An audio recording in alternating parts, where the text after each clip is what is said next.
So, my Aunt Jeannie was an artist. She was a grade school teacher. Um, that was her full time job, but she had a high side hustle doing art. And sometimes she got paid for it, like she would always do these murals for garage doors. And I always admired her work. And as a young man, um, one summer, I became an inspiring artist, and she agreed to give me lessons. So I would draw pictures and I would send them to her in the mail, and she would send them back to me with corrections. And I still remember some of the advice, and it was very philosophical. It didn't just apply to drawing and painting. Um, like she said, drawing is the easy part. You have to learn how to see first. Once you learn how to see, the drawing will come easy. And she would tell me to notice the different shades of light. She says when you see an apple, you don't just see red. You see white, you see green, you see all kinds of different shades of red. And and one summer, I went and spent a couple weeks with her, and um, we painted a mural on a garage door. And I wasn't a very good artist. It never took. Other members of my family became the artists, but um, I learned a lot about how she approached art, and kind of a little philosophy on the side. Um, so when you're working on a garage door mural, when you're up front and you're like actually doing the painting, you can't see the picture because the picture is too big. And so every now and then, she would paint a little bit, and then she would walk all the way back to the end of the driveway, and she would look at it, and she would kind of burn the image in her mind of what it was supposed to look like. And then she would walk towards the garage door, and then she would be able to paint, with that image in her mind. But every now and then she had to go back to gain perspective. And, I thought that's a lot like life. The trouble comes when we're up close. When we're too close to problems, we can't see them. We can't see the context that they're in. And that's usually when we suffer. I think Robert Fulghum once said, he says, my troubles in life usually come when I've succumbed to examining my life with a microscope, and the little mites become dragons under the lens. The little mites become dragons under the lens. We fail to lose perspective, and our problems seem so much bigger than they are. When you think about it, our lives are so insignificant.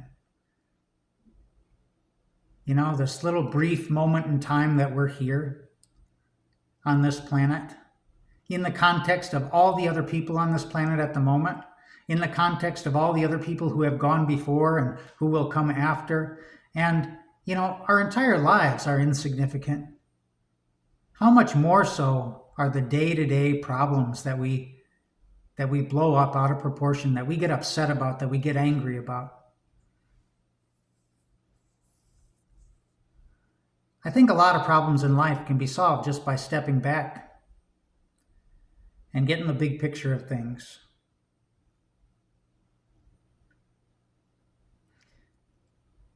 Sometimes when you get that big picture, you get what alcoholics in AA would call a moment of clarity, where you just have this glimpse of how things are supposed to fit together, how life is supposed to be. It doesn't last. It's a very fleeting moment, but it's a glimpse, It's seeing it from a different perspective. Or Abraham Maslow, the great psychologist, would say, that we have these peak experiences where we just have these moments where we get it, we just kind of get everything. We get how we all fit together. We get how everything works. But it doesn't last, of course. These peak experiences are very fleeting. And so today's reading for the second Sunday of Lent is about the disciples having a moment of clarity, having a peak experience, having a brief, momentary glimpse of the big picture and how things all fit together. And it couldn't have come at a better time because, they're kind of confused. They kind of halfway understand Jesus and what he's about.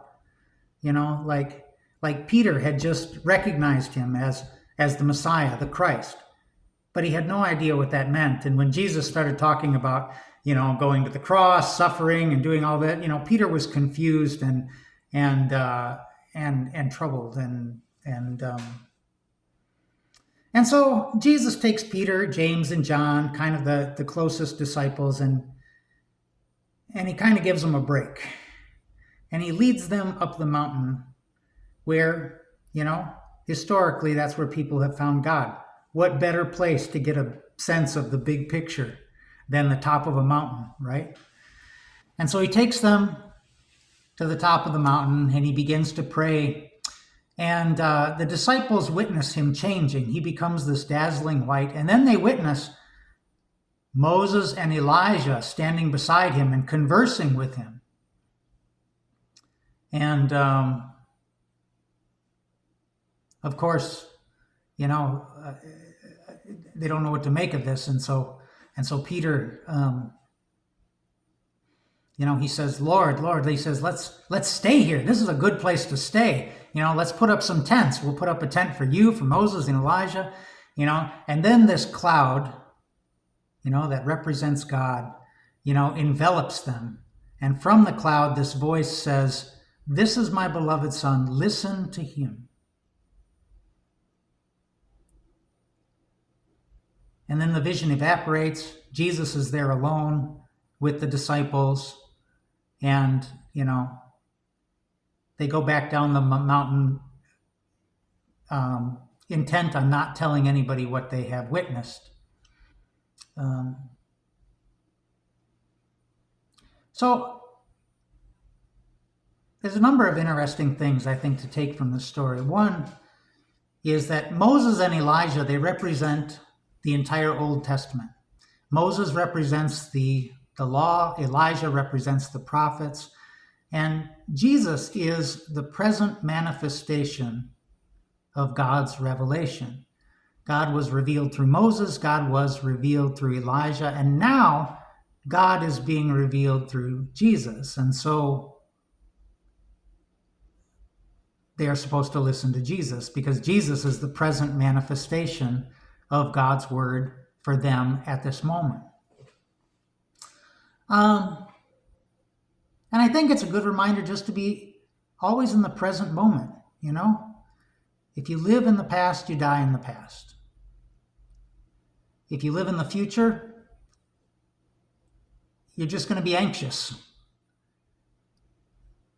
The point of power, as Eckhart Tolle says, in The Power of Now, he says, the point of power is always in the present moment. Past and future are constructs of thought. They don't really exist. And so partly I think these readings are encouraging us to recognize God in the present moment right now and to not worry too much about the past nor the future.